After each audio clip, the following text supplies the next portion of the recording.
दोस्तों, आर्मेनिया और अज़रबैजान के बीच नागोर्नो काराबाख इलाके को लेकर करीब 6 हफ्तों तक चला युद्ध रूस के दखल के बाद शांत हो चुका है और इस विवादित क्षेत्र में अब रूस की शांति सेना तैनात है। लेकिन जैसे कि युद्ध की नियति है कि युद्ध हर तरफ तबाही के निशान छोड़ता है, हारने वाला सब कुछ गंवा बैठता है तो जीतने वाले का भी कम नुकसान नहीं होता। अब नागोर्नो काराबाख में भले ही शांति लौट रही हो, लेकिन हर तरफ तबाही का मंजर नजर आने लगा है, क्योंकि शनिवार को नागोर्नो काराबाख में अपने घर खाली करने से पहले वहां के लोग उनमें आग लगा गए।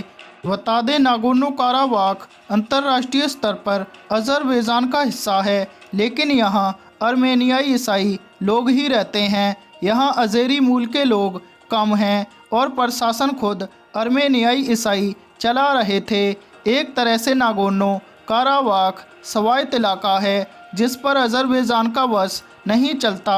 लेकिन अब नागोर्नो काराबाख के बड़े हिस्से को अज़रबैजान ने इस युद्ध में जीत लिया है। ऐसे में हारे हुए लोगों के परिवार अब उन इलाकों से निकलकर जा रहे हैं जिन इलाकों को अज़ेरी सेनाओं ने जीत लिया है। अब ऐसे में सवाल उठता है कि इन इलाकों के लोगों को किस बात का डर है जो ये अपना घर और ज़मीनें छोड़कर जा रहे हैं। ये लोग यहीं पर भी तो रह सकते हैं। तो बता दें, आर्मेनियाई ईसाई लोगों का मानना है कि अज़रबैजान एक मुस्लिम देश है। अब तक उन्होंने इस पूरे इलाके पर स्वायत्त होकर राज किया, लेकिन अज़रबैजान के शासन में रहकर न सिर्फ उन्हें दुश्मन माना जाएगा बल्कि उनकी ज़िंदगियां तबाह हो सकती हैं, चूँकि ये पूरा इलाका आधिकारिक तौर पर अज़रबैजान का ही है। ऐसे में इसे फिर से जीतकर आज़ाद कराने के बारे में वो सोच भी नहीं सकते। यही वजह है कि नागोर्नो काराबाख के हारे हुए इलाकों से आर्मेनिया की तरफ बढ़ रहे लोग अपने घरों को भी आग के हवाले कर दे रहे हैं ताकि दुश्मन को कुछ ना मिले सिवाय तबाही के। इसी बीच आर्मेनिया में अज़रबैजान के साथ समझौते के बाद हज़ारों लोग एरेवान शहर की सड़कों पर उतर आए और प्रदर्शन किया।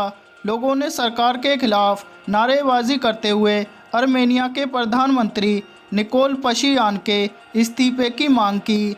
साथ ही आर्मेनिया के लोगों ने ये भी कहा कि रूस ने उन्हें उसी तरह धोखा दिया जैसे 100 साल पहले दिया था। आखिर 100 साल पहले क्या हुआ था? दरअसल आर्मेनिया और अज़रबैजान 1920 के दशक में आज़ाद हुए और फिर दोनों ही देश सोवियत संघ का हिस्सा बन गए।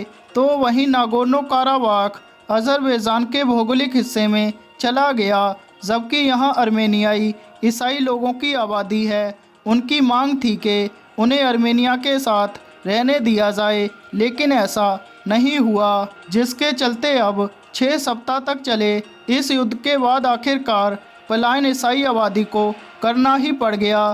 तो वहीं अज़ेरी मुसलमान यहाँ फिर से लौटने को तैयार हैं।